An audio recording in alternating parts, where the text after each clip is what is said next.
Hello everyone, welcome to জুথির হেসেল। কেমন আছেন সবাই?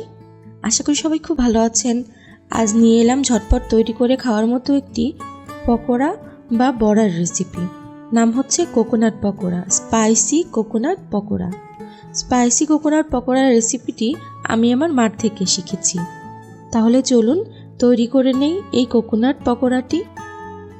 তৈরি করার জন্য আমি মিক্সিং বোলে নিয়ে নিচ্ছি 1 কাপ নারকেল, 1 কাপ নিয়ে নিচ্ছি চালের গুঁড়ি,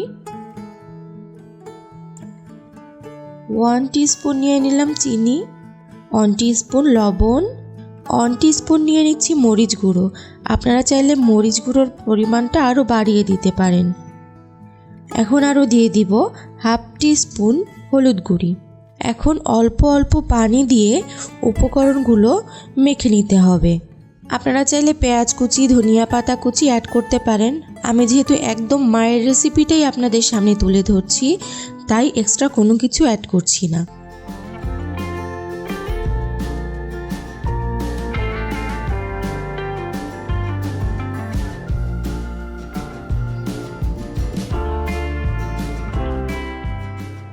মিশ্রণটি এখন তৈরি হয়ে গিয়েছে। ফ্রাই করে নেওয়ার জন্য তেল গরম করে নিয়েছি। গরম তেলে দিয়ে দিচ্ছি পকোড়াগুলো। ভাজতে হবে মিডিয়াম লোয়ের মাঝামাঝি হিটে।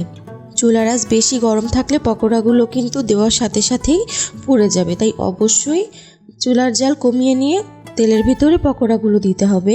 উল্টে পাল্টে সময় নিয়ে ভাজতে হবে।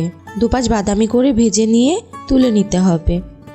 আমার পকোড়াগুলো ভাজা হয়ে গিয়েছে, আমি তুলে নিচ্ছি। তৈরি হয়ে গেল ঝটপট স্পাইসি কোকোনাট পকোড়া। পকোড়া তৈরিতে খুব বেশি উপকরণও প্রয়োজন হয় না। চায়ের সাথে, ভাতের সাথে, খিচুড়িতে সব কিছুতে একদম পারফেক্ট কম্বিনেশন। আমাদের তো ভীষণ পছন্দ। আপনারা রেসিপি ফলো করে তৈরি করে খেয়ে বলবেন কেমন হয়েছে।